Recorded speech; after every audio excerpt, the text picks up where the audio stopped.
wabarakatuh. Waalaikumsalam. Alhamdulillahi rabbil alamin. Nahmaduka ya zal jalali wal ikram ala ma akmaltu lana min dinil islam, wa nusalli wa nusallim ala nabiyil huda war rahmah al mab'uts bil kitabi wal hikmah khatamul anbiya wa imamul mursyadin sayyidina Muhammadin wa ala alihi wa sahbihi ajma'in. Asyhadu an la ilaha illallah wahdahu la syarika lah wa asyhadu anna Muhammadan abduhu wa rasuluh. Jamaah majelis ta'lim yang dirahmati Allah Subhanahu wa taala. Kita sama-sama bersyukur kepada Allah Subhanahu wa taala yang alhamdulillah pada malam ini kita diberikan kesehatan, kita diberikan keafiatan Allah sehingga kita dapat berkumpul kembali di majelis rutin kita Asbalul Khairat yang kita laksanakan setiap malam Selasa. Semoga salawat yang kita bacakan tadi kita mendapatkan rahmat Allah Subhanahu wa taala, diberikan tanda-tanda di wajah kita sebagai orang-orang yang cinta kepada Nabi Muhammad sallallahu alaihi wasallam. Kita mengharapkan berkah salawat yang kita bacakan tadi, kita dikumpulkan di suatu padang mahsyar yang semua makhluk menuntut, menginginkan pengakuan daripada Nabi Muhammad sallallahu alaihi wasallam bahwa kita ini adalah umatnya.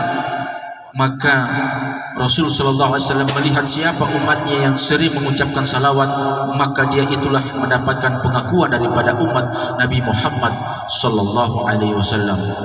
Tidak ada makhluk yang tidak menginginkan syafaat baginda Rasul pada hari itu. Semua menginginkan syafaat baginda Nabi Muhammad sallallahu alaihi wasallam. Maka orang-orang yang mendapatkan syafaat daripada baginda Nabi adalah orang-orang yang selalu mengucapkan salawat kepada baginda Nabi Muhammad sallallahu alaihi wasallam.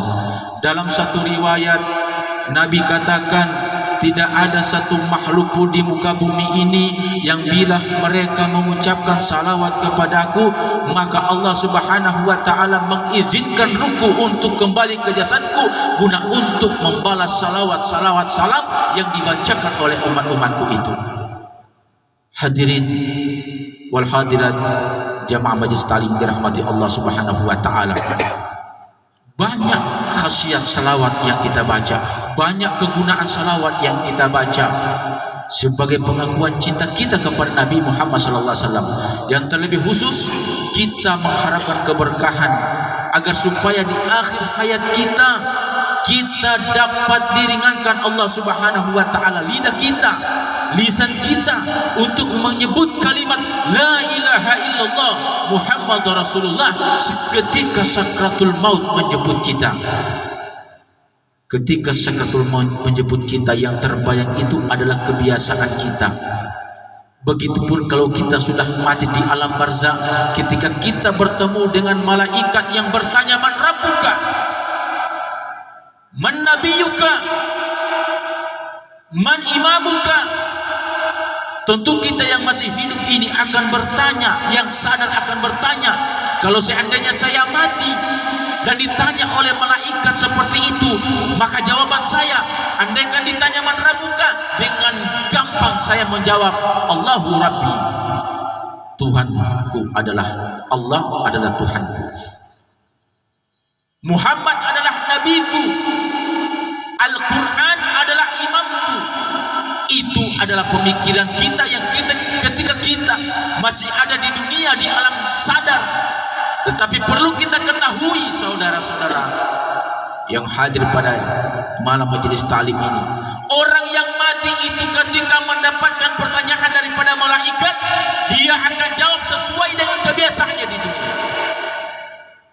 Kalau kebiasaannya dia gampang berbuat dosa, katakanlah dia gampang selalu minum minuman khamar, melakukan kejahatan, maka dia akan jawab man rabbuka. Dia akan jawab, saya punya Tuhan minuman keras.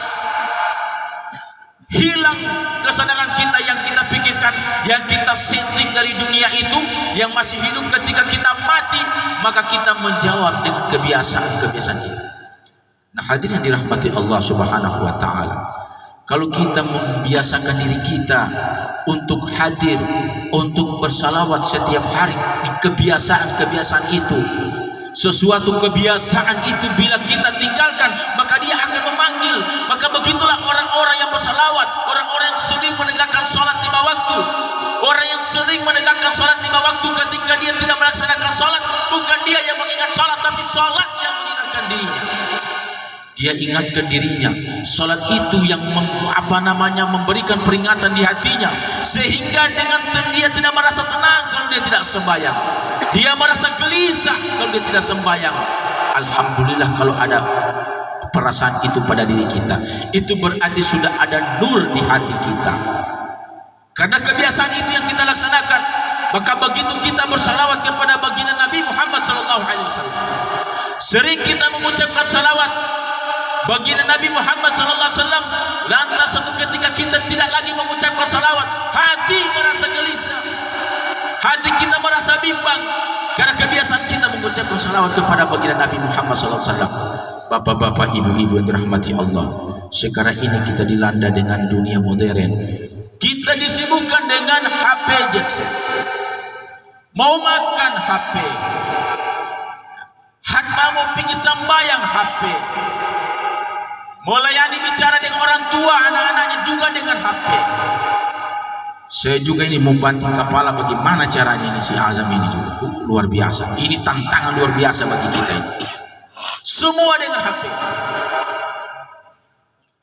Bahkan ketika kita yang lebih parahnya lagi, ketika kita mendengarkan azan dikumandangkan undangan Allah Subhanahu wa taala, azan untuk melaksanakan salat, jangankan kita melaksanakan salat, menjawabnya pun tidak.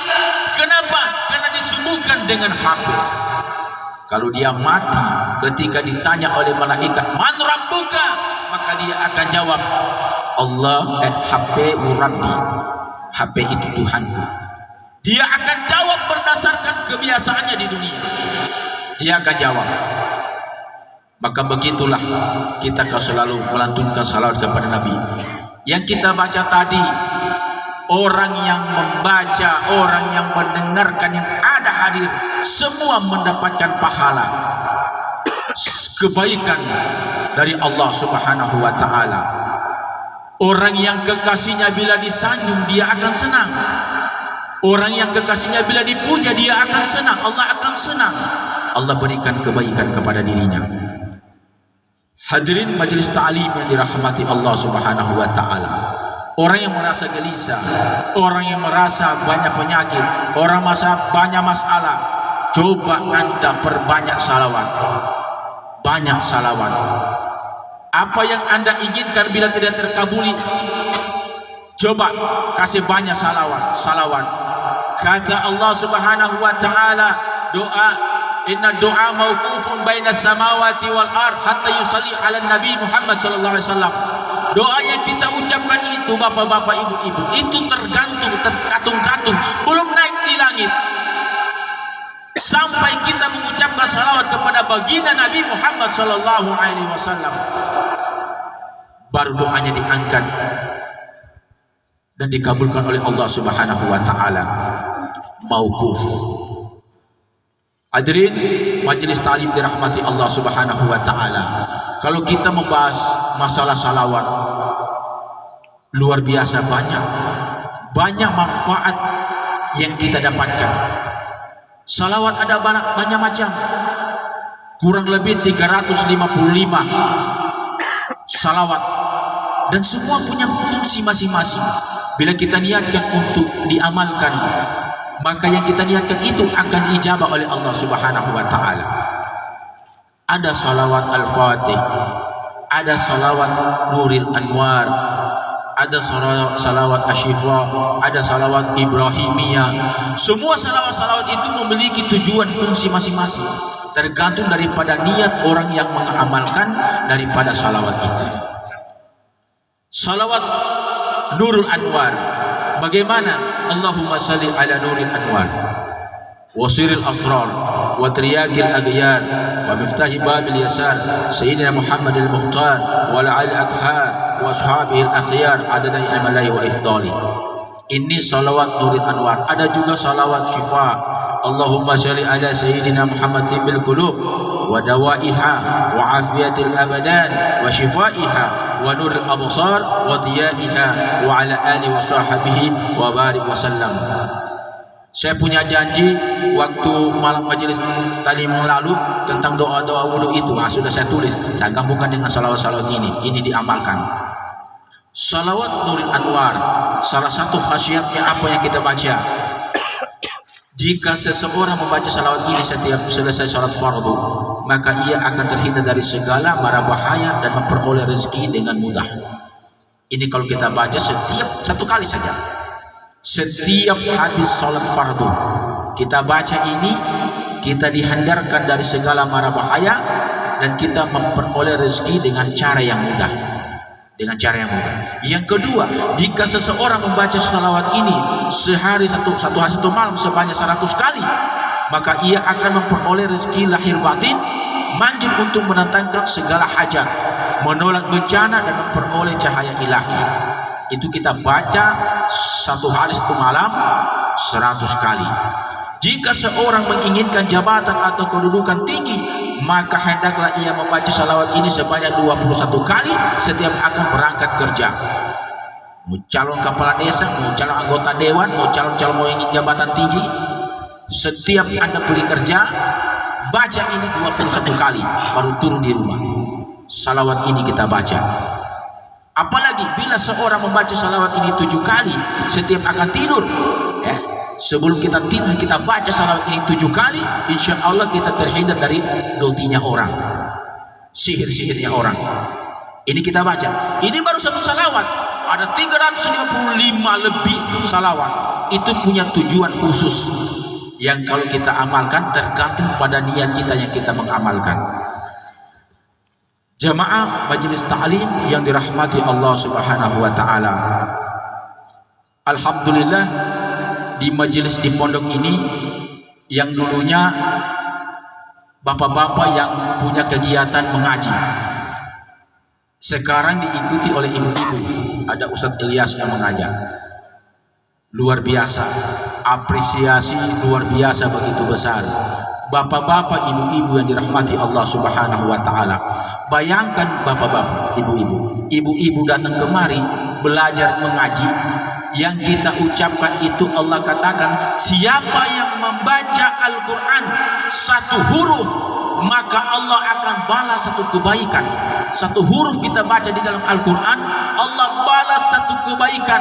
Kata Nabi, la aqulu alif lam harfun, saya tidak mengatakan bahwa alif lam itu satu huruf, walakina alif harfun, walamu harfun, wa mim harfun, akan tetapi alif satu huruf, lam satu huruf, mim satu huruf. Artinya kalau kita membaca alif lam mim, maka kita mendapatkan 3 pahala yang kita dapatkan. Bapak-bapak, ibu-ibu yang datang kemari mengaji, memberikan waktunya belajar mengaji, berapa huruf yang Anda baca? Tidak terhitung, banyak hurufnya. Sedangkan dari a'udzu itu sudah dihitung pahala oleh Allah Subhanahu wa taala. A'udzubillahi minasyaitonir rajim. Hitung jo itu. A'udzu balil. Berapa huruf itu yang kita dapatkan pahalanya. Kita dapatkan pahalanya. Begitu juga orang juga yang tidak sempat yang datang mengaji, dia sempatkan waktunya untuk membaca Al-Quran setelah salat, hatta satu ayat diberikan satu kebaikan dalam satu hurufnya, diniatkan untuk mendapatkan pahala, mendapatkan syafaat, mendapatkan ridha dari Allah Subhanahu wa taala. Dia dapatkan pahala itu daripada Al-Quranul Karim. Subhanallah, itu yang menjadi sandaran kita. Al-Quran itu yang menjadi pegangan kita. Kita baca, dibaca. Tajwidnya kena, sehingga bapak-bapak, ibu-ibu yang dirahmati Allah, ketika nanti diajar oleh guru Ustadz Ilyas, nanti ada yang keliru tajwidnya, itu terima. Sedangkan saya masih banyak salah-salah, masih banyak ditegur, saya terima. Salah mami, ini tidak boleh malu. Ini bukan bahasanya kita. Sedangkan orang Arab sudah datang kamar coba kasih bahasa Indonesia, pasti tak salah-salah. Kita juga begitu. Ini bukan bahasa, hanya saja ini bahasa Al-Quran. Dustu, undang-undang kehidupan manusia bagi orang Islam yang beriman, pegangan kita, maka harus kita pelajari. Ya, untuk mempelajari agama kita harus melalui pintunya. Pintunya apa? Al-Quranul Karim. Sehingga kalau ditegur ini salah, itu salah, terima. Sebab ini bahasa Arab, salah diucap, salah makna. Salah diucapkan, salah makna. Sehingga kita dalam kalimat istighfar saja bapak-bapak, ibu-ibu, ini masih banyak tak salah. Ibu-ibu, kadang saya mendengarkan ada orang yang membaca istighfar astaghfirullahul azim, ada yang bilang astaghfirullahal azim, ada yang bilang astaghfirullahil azim. Ini yang ketiga, ini yang mana yang betul? Mana yang betul? Mana yang sering kita ucapkan? Pernah lalu saya ceramah di satu tempat, saya katakan seperti saya utarakan masalahnya seperti ini. Dia katakan, oh nambah pura Ustaz. Kalau kita baca, apa artinya istighfar?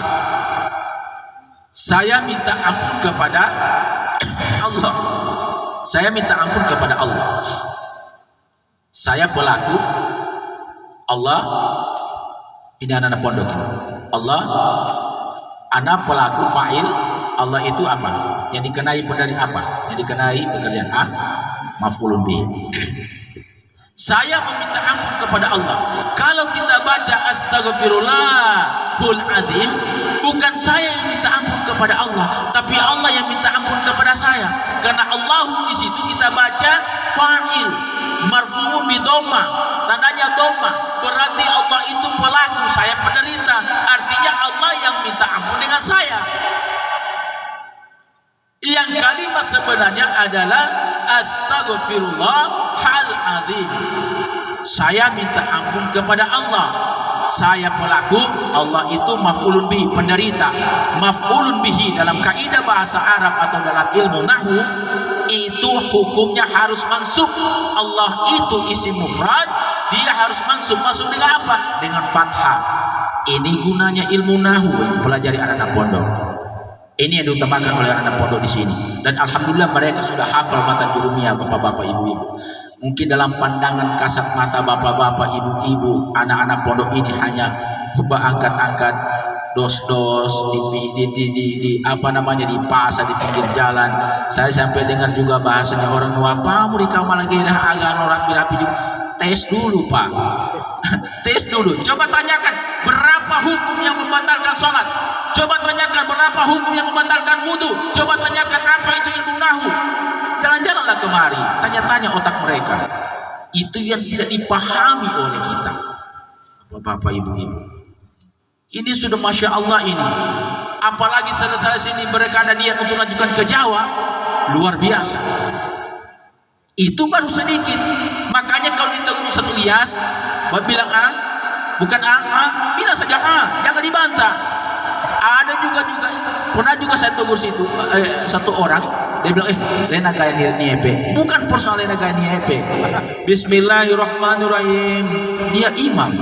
Alhamdulillahirabbil alamin, arrahmanirrahim, maliki yaumiddin. Seakan-akan mimik baku sambung. Arrahmanirrahim, maliki yaumiddin.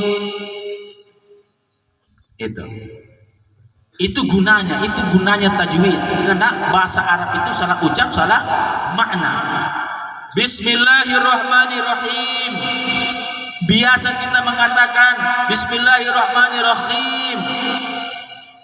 Nah, itu sudah beda maknanya. Bismillahirrahmanirrahim dengan nama Allah yang Maha Pengasih lagi Maha Penyayang. Kalau kita baca Bismillahirrahmanirrahim, rahim itu dingin-dingin, empuk. Jadi kalau kita baca Bismillahirrahmanirrahim dengan nama Allah yang Maha Pengasih lagi Maha dingin-dingin dan empuk. Biasanya batuan. Itulah jangan marah kalau ditegur. Sedangkan saya ditegur, salah itu Ustaz, diulangi lagi. Selama kita ada niat belajar, selama ada niat berupaya untuk merubah, maka Allah berikan jalan. Kalau seperti itu dia sudah berusaha, wesiamu sudah begitulah ucapannya, Allah ya'lamu bikulli syai' wa ya'lamu ma fi qulub. Allah tahu hatinya kita. Yang penting hatinya kita seperti itu. Cuma karena memang kita barangkali ada lidahnya panjang, ada lidahnya pendek, dari amatona nangiro barang apa, so tidak fasih dengan menggunakan bahasa Arab, tapi niatnya mau betul, Allah kasih betul niatnya itu. Allah lihat niatnya itu. Jadi datang-datang saja ibu, tidak apa-apa. Itu Al-Quran luar biasa. Jangan ragu dengan ilmu Al-Quran, jangan ragu dengan keberkahan Al-Quran. Itulah sebabnya kenapa dalam ayat pertama itu zalikal kitabu la raiba fihi hudal lil muttaqin. Ini kitab tidak ada keraguan lil muttaqin, bagi orang-orang yang bertakwa. Siapakah orang-orang yang bertakwa? Alladzina yu'minuna bil ghaib. Itu yang penekanan pertama dalam Al-Quran. Mereka beriman percaya terhadap yang gaib. Apa tuane yang gaib? Itu Allah berikan saran kepada kita mengimani sesuatu yang gaib, karena memang otak manusia ini terbatas. Ketika kita bertanya di mana Allah, terbatas. Karena yang dijelaskan dalam Al-Quran itu kebanyakan yang gaib-gaib, surga, neraka. Kamu lihat tidak? Tidak dilihat. Maka imani saja. Tidak usah lagi ditanya bagaimana surga, bagaimana neraka. Doa berapa tanah hai. Imani apa yang dikatakan iman. Sahabat Rasul itu ketika ditanya, dia tidak bertanya-tanya. Apalagi Sayyidina Ali, apa yang mereka katakan? Samina wa ata'na, kami dengar dan patuh terhadap Rasul sallallahu alaihi wasallam. Ketika Rasul sallallahu alaihi wasallam Mi'raj, baginda Nabi menuju Sidratul Muntaha menerima perintah salat, adakah sahabat yang membantah mereka, membantah baginda Nabi ketika Nabi mengatakan saya sudah dari menuju Sidratul Muntaha bertemu Allah untuk menerima wahyu salat? Tidak ada yang membantah. Tidak ada, karena memang otak kita ini terbatas. Otak manusia ini terbatas, bapak-bapak, ibu-ibu. Wa ma utitu minal ilmi illa qalilah, kata Allah. Aku tidak berikan kalian ilmu kecuali hanya sedikit. Ilmu kita itu setetes, ilmu Allah itu ibarat lautan. Ambil lautan itu, masukkan jari telunjuk kalian, angkat apa yang jatuh, setetes air yang jatuh, setetes air itulah ilmu kalian yang dibagi-bagi ke seluruh makhluk. Lautan itu ilmunya Allah, tidak akan sanggup. Buktinya apa? Buktinya dulu sebelum ada televisi, dulu saya teringat kelas 3 SD dulu itu masih zaman radio. Usia barang zaman radio. Kita dulu pulang radio tengah hari, pulang dari sekolah jam 12, bakumpul dunia Tante Hado pada dengan radio sandiwara Mahabharata. Iya, didengar saja di radio tuh. Iya, aku dah duduk. Tiba saatnya Mandala. Pokoknya kisah Mahabharata ya. Kisah-kisah yang asik pak didengar itu. Niemi hai narasamo sudah didengar enak. Nunguli mau tua mamanya Tante Hado, nenek pendek kita bilang. Masa saya enak itu domor rapi hitam botol itu tuh nama cerita.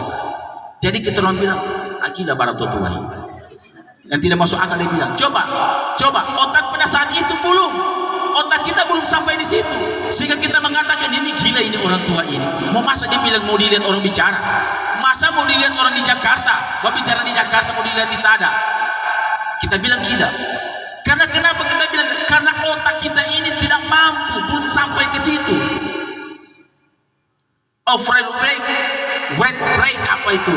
Dua orang kakak adik ahli ilmuwan yang pertama kali melakukan penerbangan sekalipun dalam sejarah itu yang menyatakan orang yang pertama menuju bulan itu adalah Neil Armstrong.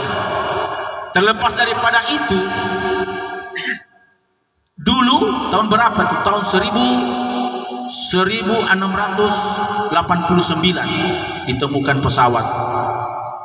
Coba 5 tahun atau 10 tahun sebelum ditemukan pesawat, dia katakan suatu saat kita akan terbang ke langit. Orang katakan itu orang gila.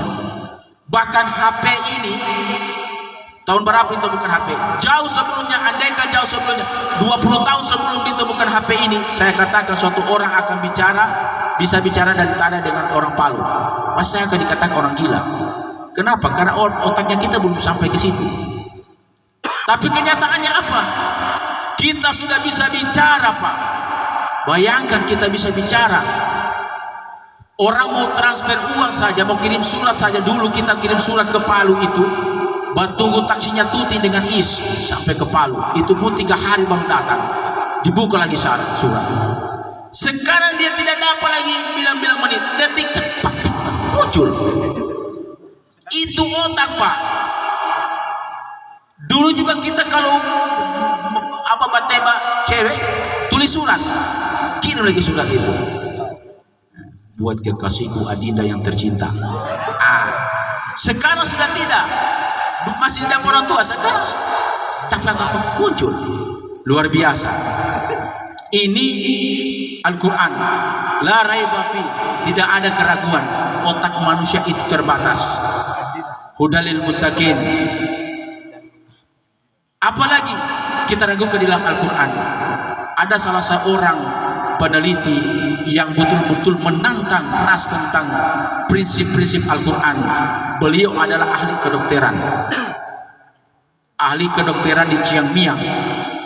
Kepala Fakultas Kedokteran Chiang Mai. Ahli tentang ahli saraf. Dia masuk Islam karena teori penelitiannya itu telah dikemukakan di dalam Al-Quran sebelum teorinya itu dia kemukakan.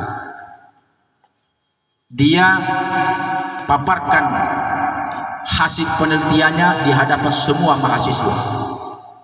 Dia katakan bahwa kulit yang mati itu tidak memberikan rasa terhadap tubuh. Dalam ilmu kedokteran, kulit itu terbagi 3 susun. Ada kutis, ada subkutis, ada epidermis. Bila kutis dan subkutisnya itu terputus, maka dia tidak memberikan rasa terhadap tubuh, atau yang kita kenal dengan bahasa sederhana kulit mati. Coba kalau ada kulit mati yang sudah mati, itu biar dibakar tidak kita rasa sakit. Itulah yang kita bakar, itu yang disebut kulit mati. Kenapa? Karena subkutis dan kutisnya itu sudah tidak bersambung dengan epidermis. Artinya dia tidak bersambung dengan urat lagi, sehingga dia tidak biar dikeleto, biar dibakar, biar mau diiris, tidak memberikan rasa terhadap tubuh kita. Ternyata yang dia paparkan begitu semangat itu dibantahkan oleh salah seorang muslim yang dari India. Dia katakan pendapat dokter ini telah dikemukakan dalam kitab Al-Quranul Karim jauh sebelum Bapak mengemukakan penelitian ini. Dalam Al-Quran, di mana Allah Subhanahu wa taala berfirman, "Alladzina kafaru bi ayatina sawfa nuslihim naran kullama nudijat juludahum badaldahum juludan akhar."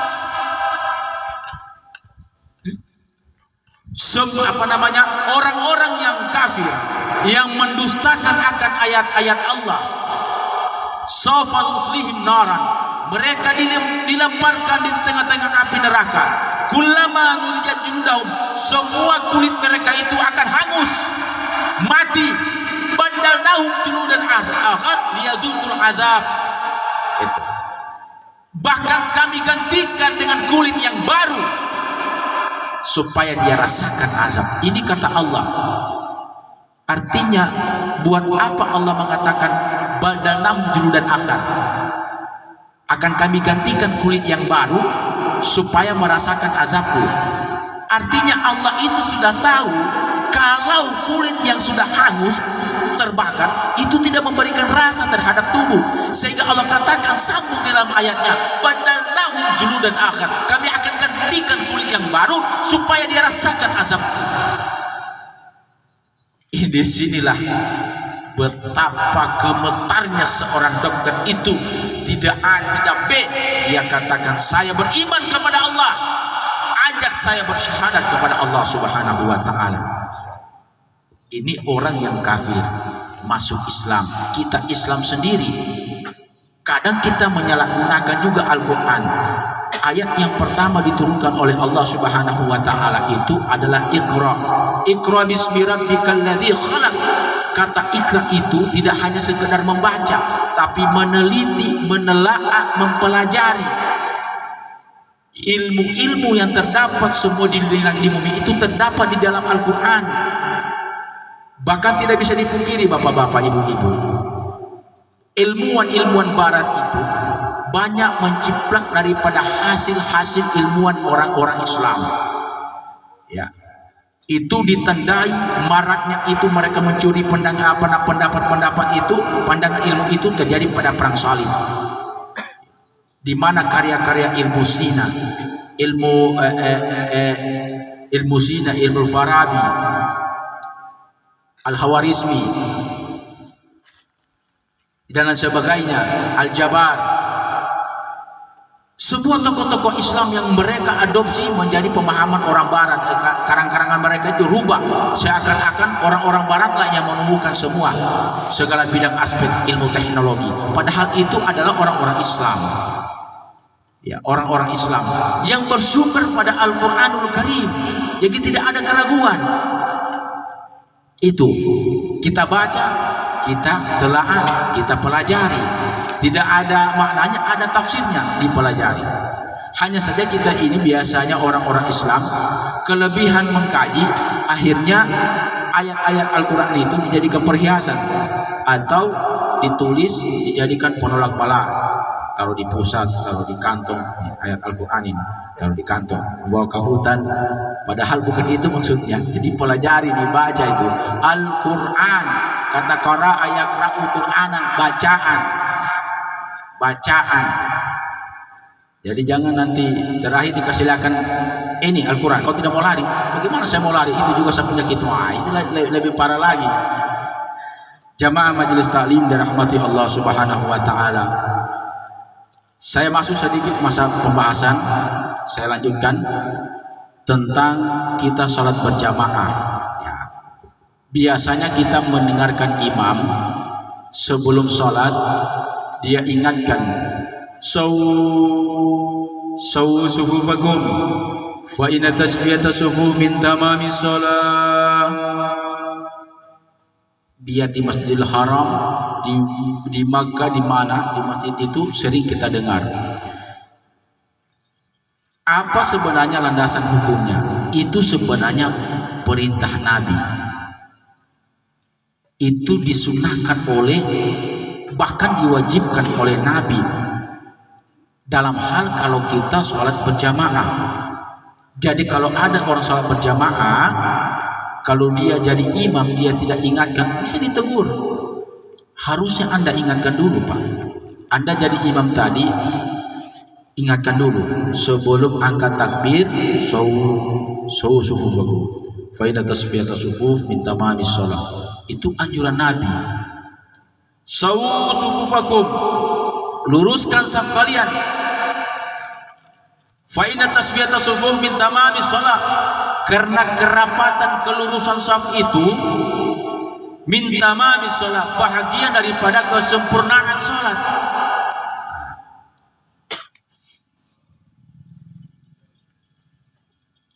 Yasudu Nabi sallallahu alaihi wasallam ummatahu ila ma fihi salahi wa falahi. Kita dianjurkan oleh Nabi untuk mendapatkan salat yang baik dalam berjamaah itu, ya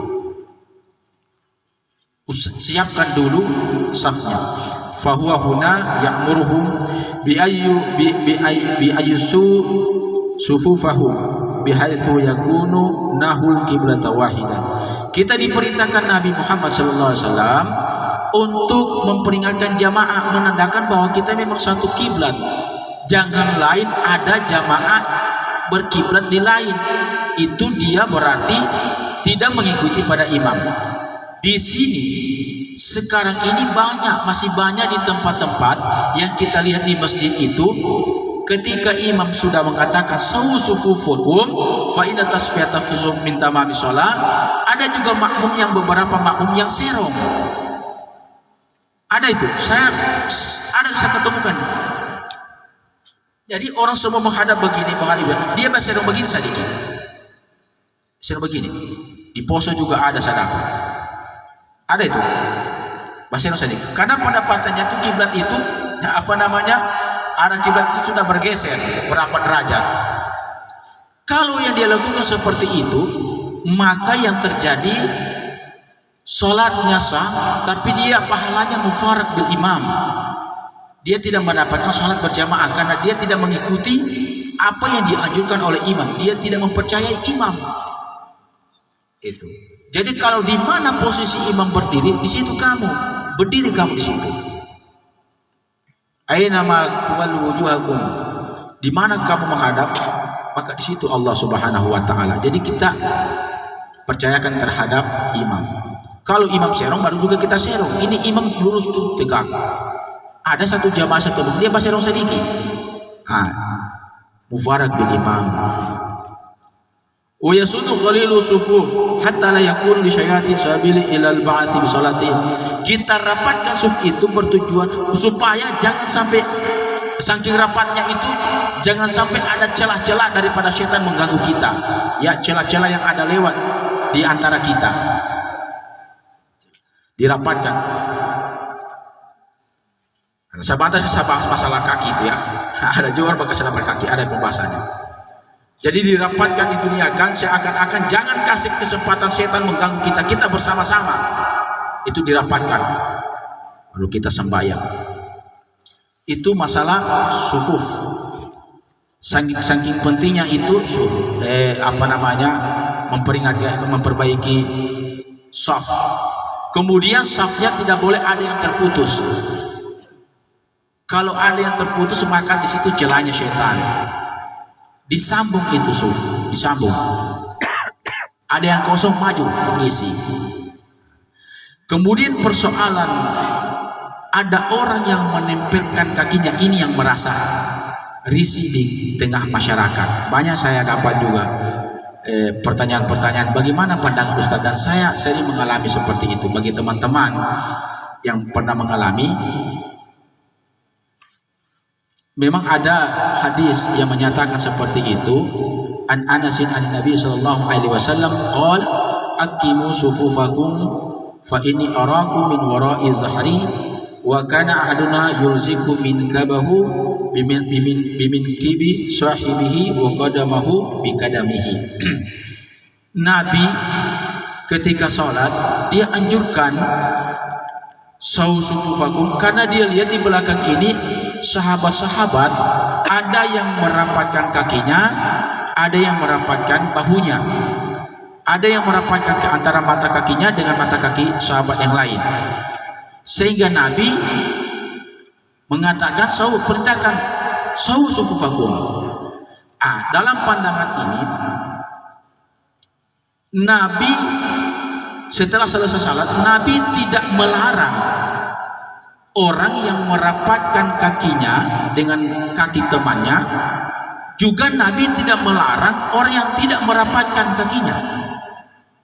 Artinya di antara sahabat dibolehkan mereka merapatkan kakinya, dan dibolehkan juga tidak merapatkan kakinya.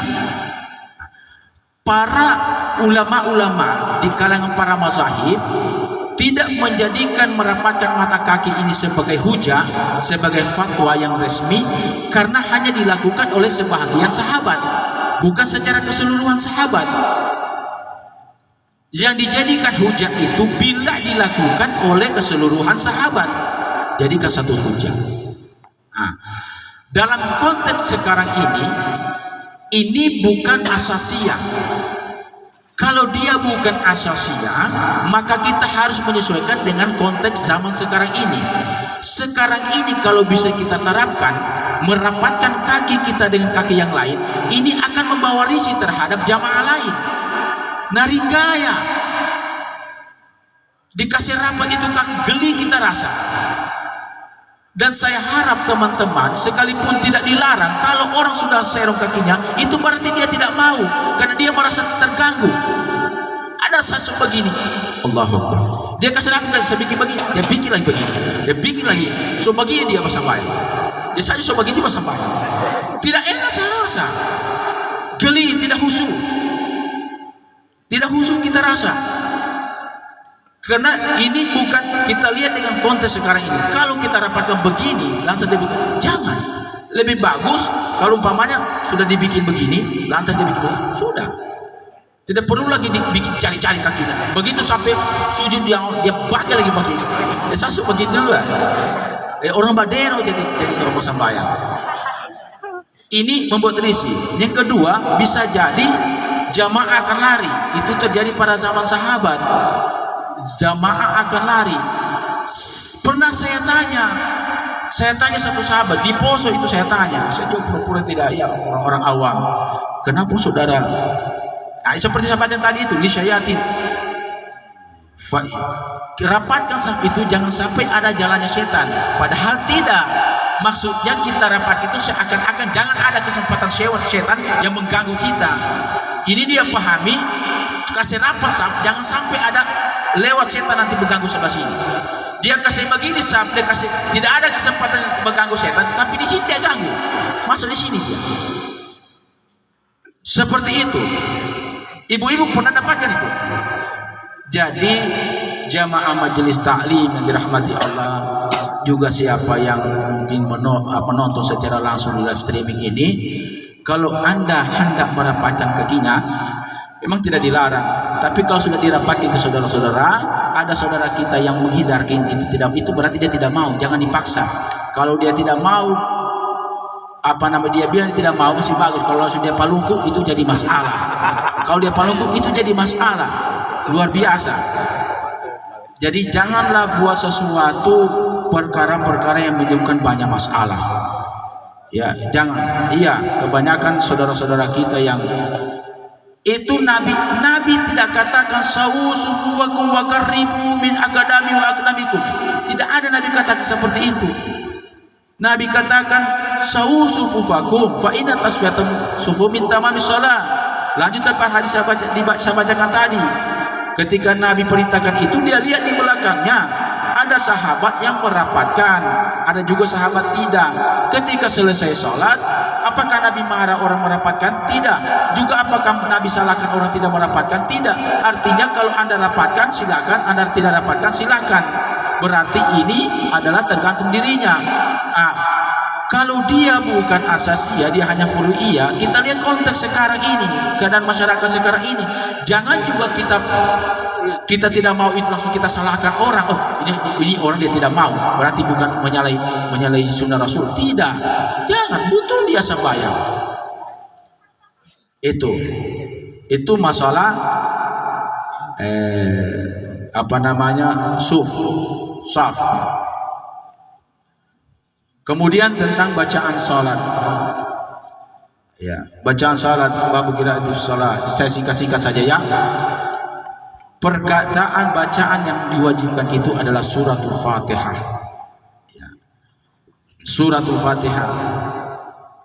An Ubadah bin Samit radhiyallahu anhu anna Rasul sallallahu alaihi wasallam qala la salata liman lam yaqra bi Fatihatil kitab.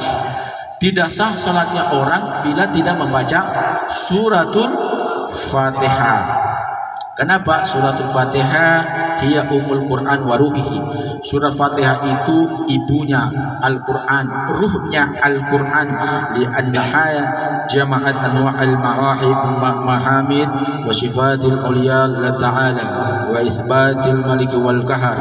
Karena di dalam Al-Fatihah itu selain dia umul Quran, semua kandungan di dalam Al-Quran ada di dalam suratul Fatihah, dan di situ ada pengakuan terhadap Allah, pengakuan kita terhadap Allah Subhanahu wa taala yang patut disembah. Itu tentang suratul Fatihah. Semua para mazhab itu bersepakat, ya. Para mazhab sepakat bahwa suratul Fatihah itu diwajibkan dalam salat. Ikhtilafu fi qiraatil ma'mum, yang menjadi persoalannya adalah bacaan dalam makmum. Ketika kita berjamaah, apakah makmum itu wajib membaca Al-Fatihah sementara dia juga makmum? Baik.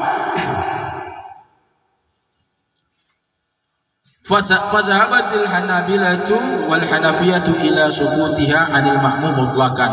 Kalau mazhab Hambali dan Hanafi, ketika sholat berjamaah dia tidak diwajibkan baca surat Fatihah, dia diam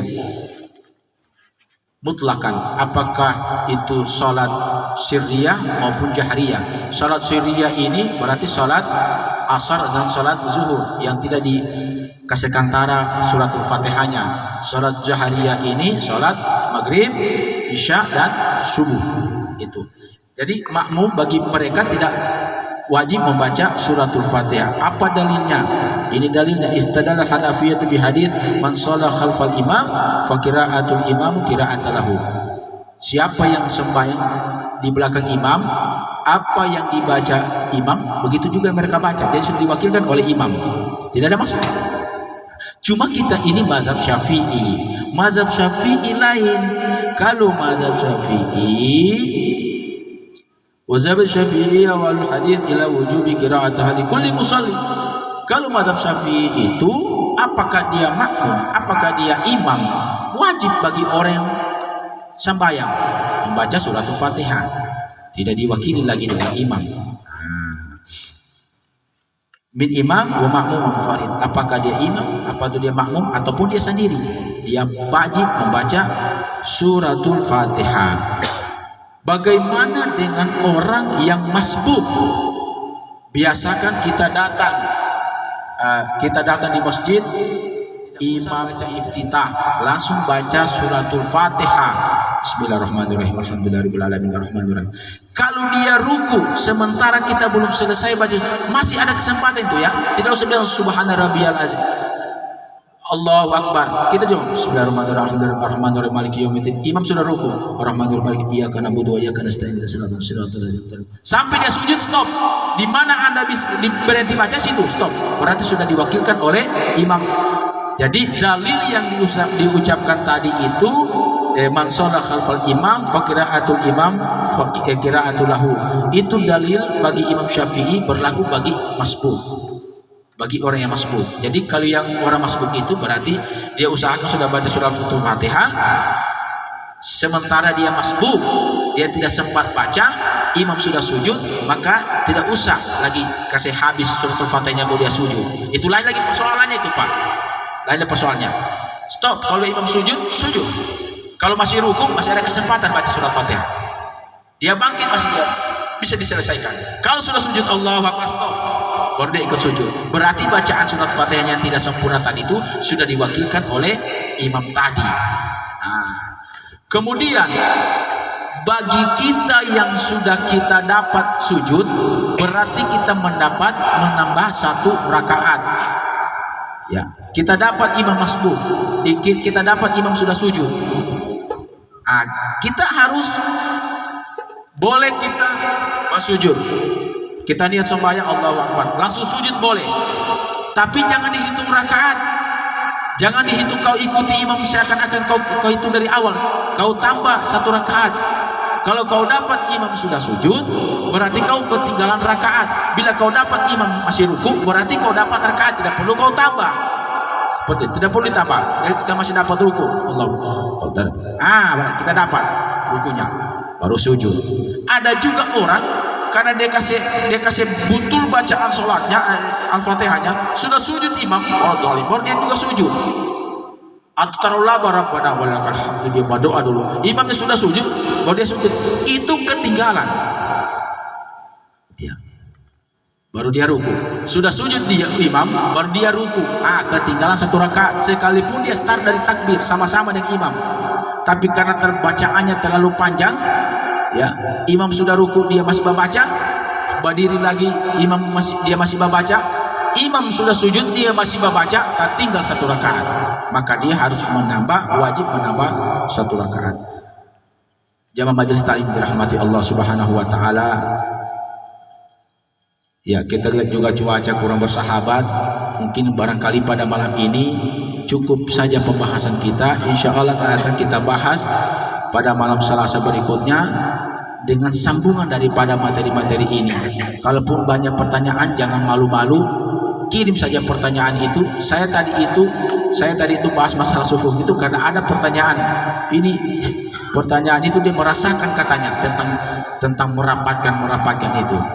Dia katakan, bagaimana saya bilang tidak ada masalah. Orang merapatkan tidak ada masalah karena memang ada karena pada waktu itu Rasul perintahkan, dia lihat di belakangnya ada sahabat yang merapatkan, ada tidak. Ketika salat juga dia tidak larang. Nah, cuma kita lihat konteksnya sekarang ini. Bagi teman-teman saudara-saudara muslim yang kalau merapatkan kakinya, kalau dia sudah sorong berarti itu tandanya tidak mau. Jangan dipaksa. Jangan dipaksa. Kau pun ambil pajak gurung ya. Jamaah majelis taklim dirahmati Allah, semoga kita diberikan kesehatan oleh Allah, diberikan keberkahan oleh Allah Subhanahu wa taala, diberikan syafaat daripada baginda Nabi Muhammad sallallahu alaihi wasallam, diberikan kita husnul khatimah dan diringankan lidah kita untuk mengucapkan kalimat la ilaha illallah Muhammadar Rasulullah. Akhirul kalam, wabillahi taufiq wa hidayah. Wassalamualaikum warahmatullahi wabarakatuh. Kita berdoa sama-sama untuk kembali ke rumah, mudah-mudahan dalam lindungan Allah Subhanahu wa taala. Allahumma salli wa sallim ala sayyidina Muhammadin sahibi taj wal mi'raj wal buraq wal alam wa da'fil bala wal waba wal marad wal alam. Ismuhu mutahharun mu'azzamun munawwarun man ismuhu maktubun marfu'un mawdu'un alal qalam. Syamsi duha badri duja nuril huda misbah zulam abil qasim sayyidul kaunain syafi thakrain Muhammad ibn Abdullah sayyidul arab wal ajam nabil harimin mahbuban darabil masyriqain wal maghribain ya ilmu sakulin nur jamali sallu alaihi wa sallimu taslima walhamdulillahi rabbil alamin. Taqabbalallahu minkum. Amin.